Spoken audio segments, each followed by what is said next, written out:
In A Song of Ice and Fire, there are rumors of ice dragons on the shimmering sea. There's a constellation that points north which is referred to as an ice dragon, and of course Jon Snow is a figurative ice dragon. But we learn the most about ice dragons from George R.R. Martin's short story called The Ice Dragon. Some publishers have said that it takes place in the same universe as A Song of Ice and Fire or Game of Thrones, and George's website even said that at one point.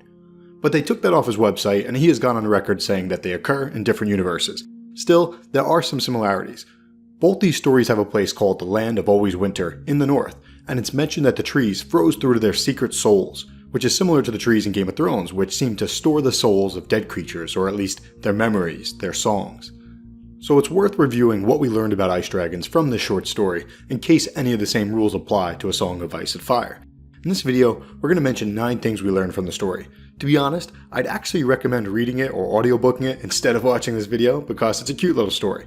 I'll be as vague as I can so as not to spoil the details of the plot, but some of the things I'm going to mention are key plot points.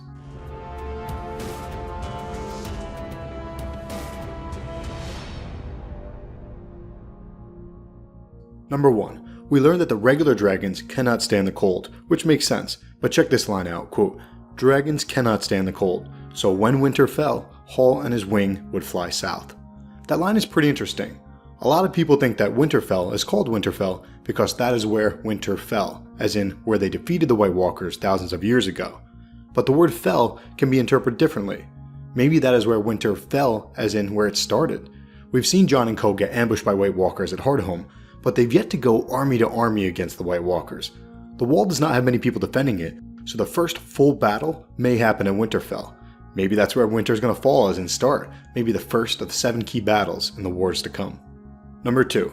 Ice dragons are estimated to be 1.5 times the size of scale dragons, the bigger. Then again, legend has it that some of the scale dragons were bigger than mountains, so take that with a grain of salt.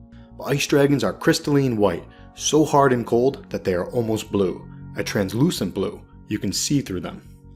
So scale dragons are fire made flesh, whereas ice dragons are made from frozen water, ice made flesh. I'm not picking sides here because there are probably some good and bad ice dragons and some good and bad scale dragons, but there's something elegant about an ice dragon. I wonder what it eats. I'd not be surprised if it only drank water. If true, what a pure and beautiful creature. Number 3. Ice dragons breathe ice, not fire. If the Night King kills one of Dany's dragons and raises it from the dead, it will be interesting to see if it breathes ice or fire, because a resurrected dragon is a white dragon, not an ice dragon. If it breathes ice, that'd be pretty sick, because we know from the short story that the battles between ice dragons and fire dragons are pretty gnarly. But if it breathes fire, the Night King might be able to burn down the magical ice wall. Number 4. Ice dragons are silent. The only sound we hear it make is a sad song, like the sound of wind. This reminds me of the White Walkers and the Children of the Forest. Sounds of nature, the true language, the song of earth. And here's another similarity to the others, otherwise known as the White Walkers. It is unknown whether the ice dragon brings the cold, or the cold brings the ice dragon. But people assume that it's the former, so they hate ice dragons, blaming them for the winter weather. They set fires and pray to the gods to keep the ice dragons away. Quote, "Ice dragons breathe death into the world. Death and quiet and cold." Not sure how true that is though. The main ice dragon in this short story is arguably the most selfless character in the entire story. Fire consumes until nothing is left. Ice preserves. Then again, being frozen to a complete stop is taking the concept of preservation a little bit too far. Life seems to flourish with a balance. Ice and fire. Number 7. In normal weather, ice dragons melt. They shrink. They melt if someone touches them, and they also melt when shot by fire of a fire dragon. Ice dragons can bond with people, just like the dragons in A Song of Ice and Fire, and it might go beyond that. There's this girl called Adara.